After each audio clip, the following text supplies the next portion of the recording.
Why buy art? This is a question that all artists and art sellers have asked themselves at least once during their incredibly arduous task of trying to sell their artworks. I myself, having worked in an art gallery for the last 4 years, have asked this question incessantly, trying to find the best way or best angle to answer this question and to educate buyers as to why they should buy art.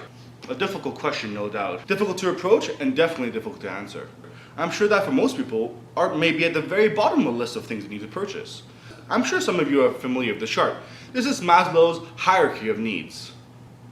Basically, it goes from basic needs such as food and shelter to psychological needs such as relationships and self-fulfillment.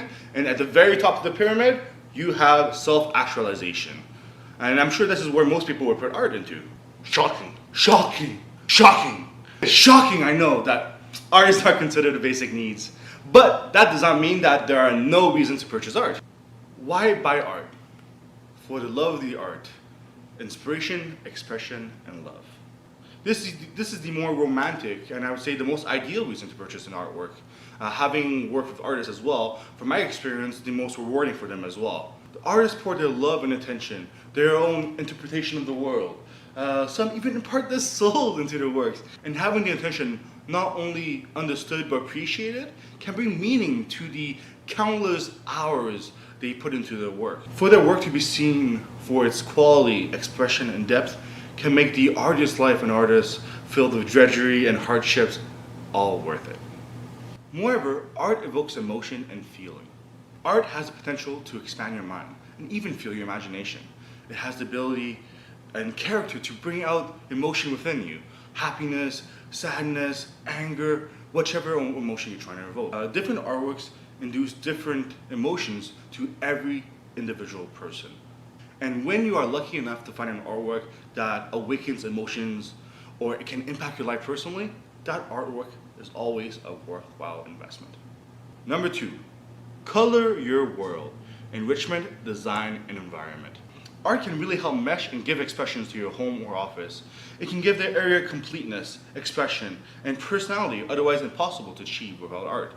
For at the crux of it, art is meant to be enjoyed.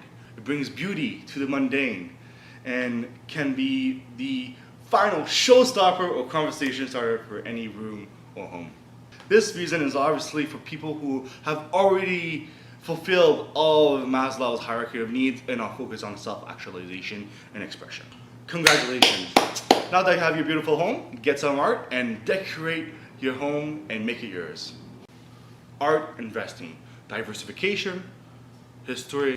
As crazy as it may sound, there is an entire industry revolving around art sales. The art investment industry is mostly populated by art investors, art galleries, artists themselves, art advisors, or anyone else who purchases art as a means for investment.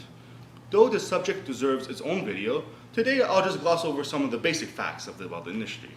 There is a huge disparity between the high-value artworks that represent this industry rather than the typical artworks that you would find in most markets or galleries.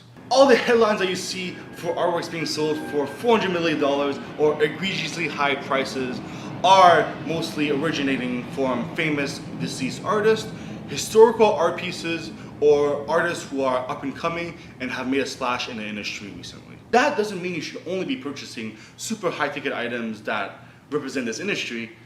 A recent academic study analyzed the sales data of 1.2 million lots sold from art auctions from 1957 to 2007 and noticed that the average price increase per annum was at 3.90%, which actually beats inflation in most saving accounts. But our investment is typically a riskier endeavor because it doesn't generate any income or earnings. A spokesman from Chateaubriand, one of UK's leading financial investment firms, said, "What you get back is based solely on supply and demand, and there are big movements upwards or downwards. If there are any changes in the economic environment or if particular works or artists come in or out of fashion." Our investment does have advantages as well. The art market has no correlation to the stock market or other investments. It means paintings can go up in value even when there's a market crash, making it a great source of diversification for any investment portfolio. Thank you for watching our video. If you like our content, please give us a like and subscribe. And be sure to check out our store.yklm.ca for countless Canadian artworks, or live.yklm.ca for our current art auctions. Thank you so much and have a good day.